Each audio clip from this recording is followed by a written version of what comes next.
Oh no, my bank book is missing. I distinctly remember placing it at the back of this drawer. Could it be them? Despite supporting my eldest son and his wife, who have been living together for several years, they've ignored me for 3 years without even saying thank you. I simply wanted them to show a little gratitude. But it's okay now. I will never forgive them. I'm a 56-year-old retiree, having left my job to care for my unstable mother-in-law. Currently, I work from home while providing care. Although I was a few years away from retirement, I couldn't leave my mother-in-law living alone, so I decided to live with her. My husband is away on business and comes home once a month at best. But when he does, he brings lots of vegetables and Japanese sweets that my mother-in-law likes. Thank you. I'm so grateful for everything you do for me. I wish I could have fed your father too. My mother-in-law says every time she expresses her gratitude to us. My father-in-law passed away over 10 years ago from cancer, unable to eat his favorite foods in the end. My mother-in-law often regrets not having done tests earlier, and she wishes she could have fed him the delicious foods she eats now. My mother-in-law's condition varies greatly from day to day. Some days she's bedridden and barely eats, while on other days she's energetic and goes for a walk by herself. Her unpredictable behavior often surprises me, but as long as she enjoys her days, I'm happy to watch over her. However, there's a troublesome event that occurs 2 or 3 times a month for both my mother-in-law and me. It's when my eldest son and his wife from the neighborhood show up. Mom, Grandma, long time no see. Were you well? We're starving. Can you make something to eat right away? Sorry to intrude, mother-in-law. I'm hungry, so please hurry, they demand. Tom and Catherine, who got married a year ago, frequently visit our house like this, appearing suddenly and even asking for pocket money. They seem to know when the mother-in-law's pension comes in. Hey, Grandma, today's the day your pension comes in, right? Sorry, but could you donate a little to us, the less fortunate? I think to myself, it's starting again. Every time. They don't leave until they get the money. Tom, enough is enough. What about your job? Aren't you working? Stop begging for Grandma's precious pension. However, my attempts to intervene usually end in a quarrel. I relay everything to my husband, who's away on business. He just sighs in exasperation, muttering about what a troublemaker our son is for not holding a steady job. What is he even doing? Just got married. And he's already hopeless, my husband remarks. Though he scolds our son over the phone, it seems to have no effect. This constant cycle of their visits leaves my mother-in-law and me exhausted, losing the will to do anything else. I'm tired, really. It's like they drain all my energy, I confess. Initially, we'd endured their visits, thinking it was only 2 or 3 times a month. But their frequency increased, adding to our stress. Then, in the middle of a weekday, my son suddenly arrived home. I got fired from my job, and for a while, I want to live here, he announced. He had been repeatedly absent without leave, even losing a USB containing important company data. Initially facing a pay cut, he ended up fighting with his boss and getting fired. Despite being clearly at fault, he seemed unrepentant. Seriously, none of them even do their jobs properly and act all high and mighty. That's why I hate people who act like they're elite, my son grumbled. He declared his intention to move in next week, dismissing our concerns about his grandmother's health. Despite my attempts to refuse, he remained stubborn, insisting that his decision was final. Faced with his determination, I couldn't help but sigh. If my husband were here, he would sternly scold them and send them away, but I can't stand up to them alone. Hey, Emily, is Tom moving in here? If so, should I go to a facility? I'll be in the way. And those kids aren't even working, my mother-in-law fretted. Don't worry about such things, mother-in-law. I'll make sure Tom gets a job, and he'll be leaving soon, I reassured her. I feel terribly sorry for making my elderly mother-in-law worry like this. We doted on our only son, but we never intended to raise him to be so unreasonable. The son I knew was kind and considerate. but he clearly changed after meeting his wife, Catherine.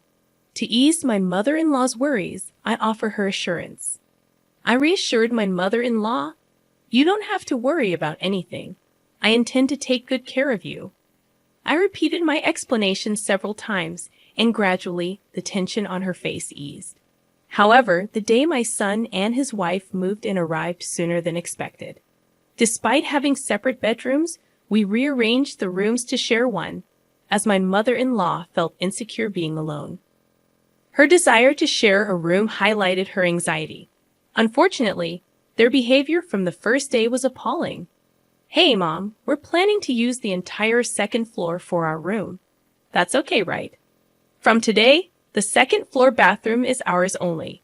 You guys don't come upstairs, okay? We're still technically newlyweds, and we don't want unnecessary people coming and going, so please understand," my son announced. They even moved all the stuff from my workroom to the hallway on the same day, leaving me speechless. It became clear that if I stayed silent, they would continue to do and say whatever they wanted. My son added, "Mom, the mortgage on this house is still ongoing, right? I don't plan to pay rent until I find a job, nor do I intend to pay for groceries or utilities. So take care of it."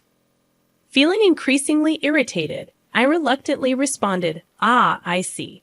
From then on, I was ignored by my son and his wife. A week passed since they moved in, and there were no signs of my son job hunting. His wife left dirty dishes unwashed, neglected laundry, and they freely used our car without asking, leaving it full of trash and low on gas without refueling. Overwhelmed with responsibilities, my mother-in-law, who should be relaxing, ended up helping with the housework. Realizing this was wrong, I confronted my son. "Tom, are you even job hunting? You can't just stay at home all the time. Do something, at least clean up your dishes." However, he continued to ignore me. Complaining to his wife, he said, "Lately, I've been hearing these hallucinations. Just now, I heard something about job hunting or whatever. We have a place to live and food to eat, so why work? Stupid." They laughed about it, referring to my mother-in-law and me as hallucinations and ghosts. Despite our frustration, my mother-in-law and I decided to let them be for a bit longer, believing our chance for payback would come eventually. We constantly talked about them when they weren't around, discussing our options to get them out of the house and make them regret their actions. Sharing a bedroom, we spent the entire day excitedly discussing our plan in this challenging situation. I might have succumbed to depression if I were facing this alone, but being together makes it feel like we can get through it. Almost 3 years have passed since they moved in, and it's been 3 years since they started ignoring us. Perhaps they think we're ghosts. True, they haven't paid a penny for rent or living expenses. Their savings must be running out soon, right? Indeed, they might be covering their cell phone bills and dining out. But I've heard they're estranged from Catherine's parents, so financial help seems unlikely. They may ignore us now, but surely they'll come to us for help once they run out of money. We've decided that's when we'll take our revenge. It was 2 weeks after that conversation, when we were busy preparing for my mother-in-law's clinic visit. I noticed my son acting fidgety since morning, not seeming hungry but searching for something. Knowing he would ignore me if I spoke, I pretended not to notice and left for the hospital.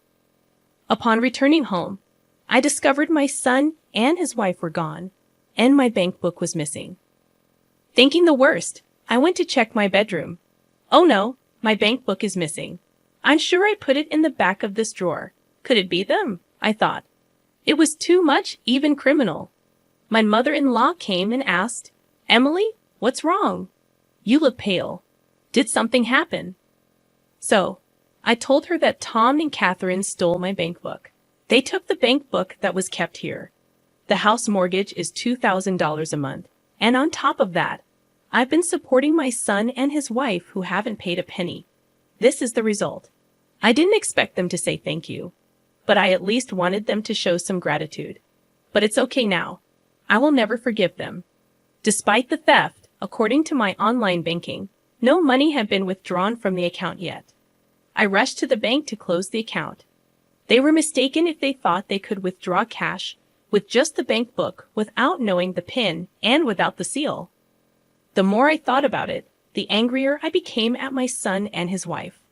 I informed my husband about the stolen bank book, and he said, "It's over. We can disown them for all I care." My mother-in-law suggested reporting to the police, but we decided to leave the house as quickly as possible, making it our last resort.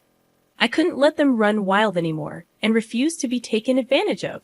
Despite feeling sorry for the sudden upheaval, we chose to stay at a hot spring inn until the problem was resolved. Mother-in-law, I'm sorry. I'll work on resolving this issue quickly, so please bear with it here for a while. Don't worry about me. Besides, I'm happy to stay at such a luxurious inn. At that moment, I resolved that once this problem was settled, I would definitely find a comfortable new home for my mother-in-law. A few days later, after completing various procedures, I finally had a moment to relax. Then, unexpectedly, I received a call much sooner than I had anticipated, and of course, the caller was my son. "Hello, Mom. You haven't been home lately. Are you on a trip?" Grandma's not there either, so I was just wondering what happened and got worried, he said, his voice clearly trembling and upset. It's odd, isn't it? He ignored me for 3 years, yet now he can talk when he's in trouble. What's the matter?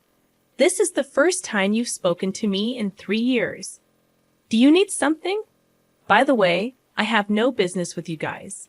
Don't say that, please. I don't understand, but we received a notice to vacate the house by the end of the month.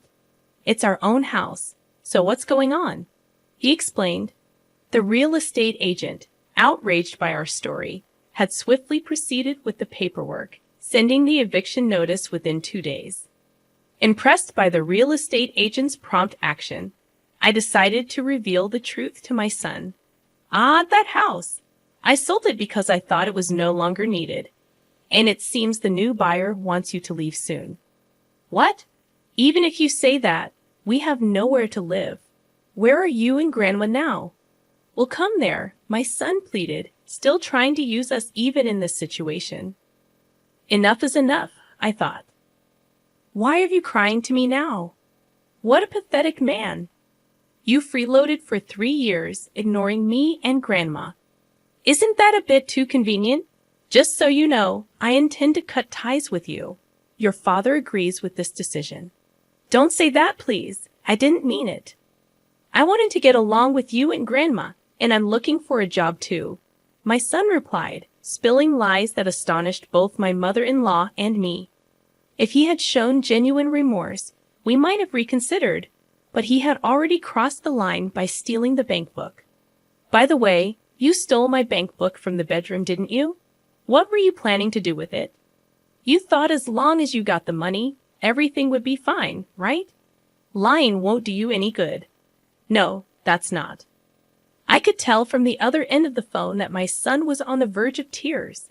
Then, realizing my son was useless, his wife took the phone. Hey, what do you think you're doing? Kicking your son and his wife out of their house. Doesn't your heart ache? Are you a demon? Just as I anticipated what she would say next, my daughter-in-law unleashed a barrage of hysterical insults. She went so far as to claim, "You're just living off Grandma's pension too. You're no different from Tom, acting all high and mighty without a job." I was so shocked that I froze for a moment, mouth hanging open. Joeless, do you think I could pay off the mortgage of that big house if I were jobless? I've been paying $2,000 every month, and for your information, I'm not jobless, I retorted. It felt pointless to reveal the truth. Her level of unawareness was apparent. In reality, I earned about $5,000 a month from my remote work. Still, I saw no need to share these details with them. If they had seen the bank book's contents, they might have figured it out. But hey, Catherine, you're jobless too. Yet you always wear branded items. Where did you get those? I think the one acting strange here is you, I pointed out. I suspected, though couldn't confirm, that she was in debt, always carrying new designer bags and wallets.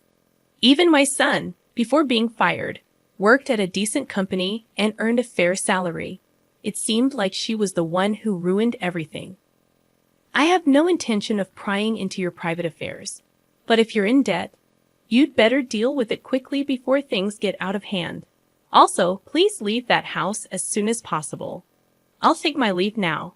Despite having more to say, I decided to let them face their impending doom on their own. After hanging up, I ignored all the apology emails from my son.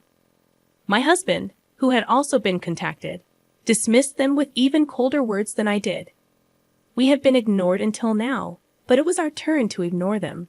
They should thoroughly enjoy their hellish lives. A few months later, I heard that the couple had moved out of the house into a shabby apartment. Catherine had accumulated a significant amount of debt.